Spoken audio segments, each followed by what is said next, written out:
Hey everybody, it is January 24th, 2022, daily devotional for you today. If you're following along in the Bible readings, you may have now just noticed, if you hadn't looked ahead, there's only 25 readings per month in this. It gives you some time if you've missed a day or if you want to go slower, um, make it up. So some of you may have followed along and you want to keep reading ahead, or you want to go back and read something, or you know spend some time reading, get time to read something else, maybe outside of the Bible. Maybe just read one of the tracks in February that jump ahead. But use those extra days if you've been doing them every day. I will continue to do devotionals based on some of the things that we read in January, and then in February I'll pick up with what we read there. So I'll kind of go back and review and look over some scriptures that maybe we haven't talked about yet that we read this month. If you have any questions about those, this is a time for me that I can do some questions and answers. So if you read something that doesn't make any sense and just didn't understand what I meant or why it's there, I encourage you to take this time to ask those questions, whether in person, send me a message, put it on YouTube in a comment, and I'd be happy to take one of the days to answer that question. We're looking at Psalm 22 today. We've read that over 2 days. We read it yesterday and today. And Psalm 22 is familiar to many people because it's actually the prayer that Jesus elicits on the cross. Psalm 22:1, we know it as Jesus saying, my God, why have you forsaken me? And here my version says, why have you abandoned me? And this psalm, it's somebody that's dying, and they feel abandoned by God. They feel if God's not there, they've cried out to him and he's not near. And I think we can all relate to that. I think we can relate to those times in life where we felt like God wasn't there. We felt abandoned, whether it's because of what we're going through. Maybe you suffer from depression. Maybe you just have loneliness. There's some pain or some problem in your life to make you feel like God's not there. And then, as we see in the psalm here, humans make it worse. My understanding is, as I read this, is perhaps because of the sickness that, or what's causing the death in the psalmist, that causing them to cry out to God, that's then bringing taunting from the people. So not only is God not answering, and they're not really crying out for God to change it, they're just crying out for God's presence. Not only is God, not doing that, the people who are there are making it worse. And that's also something I think most of us can identify with, that, when we're in those moments of pain, when we're in those moments of struggle, that we don't find any solace. We don't find any comfort in other people. Sometimes we do, but often they just say things that make it worse. They do things that don't give us the help that we need.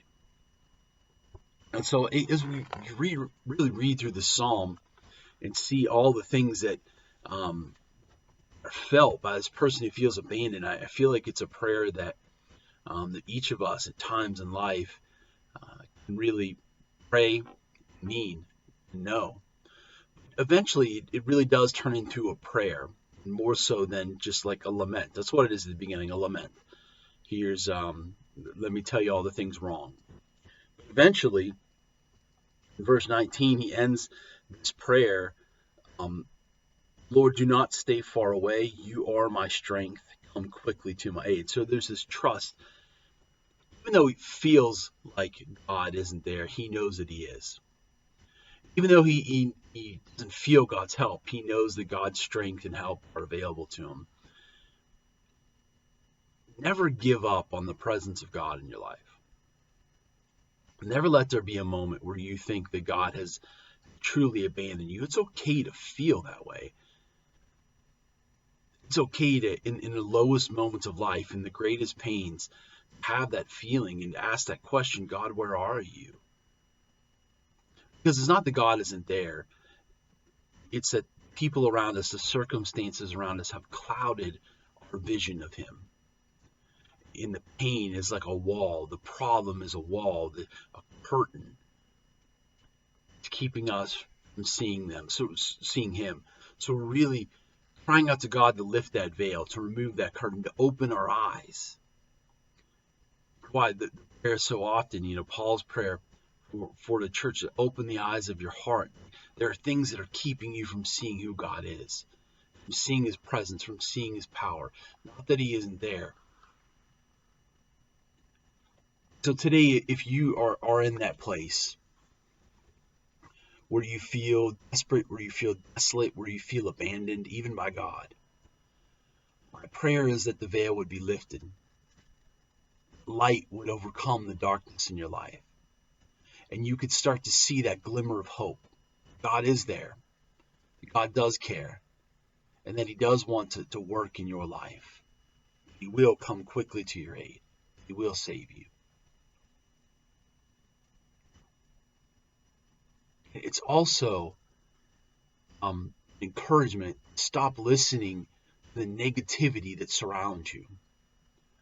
Whether it's negativity of the people around you, people you work with, family in your life. Maybe it's just negativity that comes from social media. That comes from something you read. It comes from something you watch. These things that people say or people do that make you feel worse about yourself. Don't let that be the voice that decides who you think you are. Don't let that be the voice that speaks to you. It's not truth. It's not light. If it's not bringing light, cast it aside. Throw it out.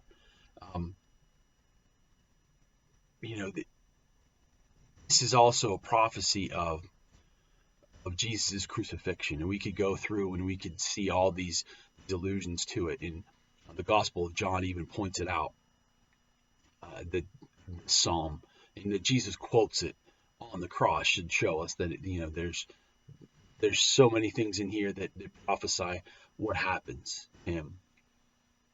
But we have this person in Jesus who was abandoned, who went through this time where all the voices around him were telling him that he was a liar, that he wasn't what he said he was. We're tearing him down, we're tearing him apart.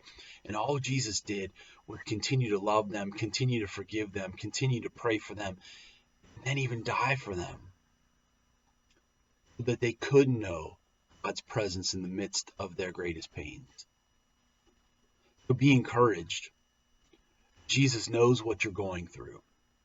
He's felt what you felt. He's experienced what you've experienced. And because of that, he knows exactly what to do to help you in your time. So don't give up.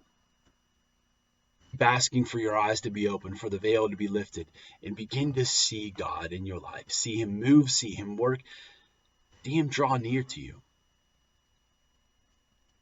Still know that I'm God. That's the promise that he has.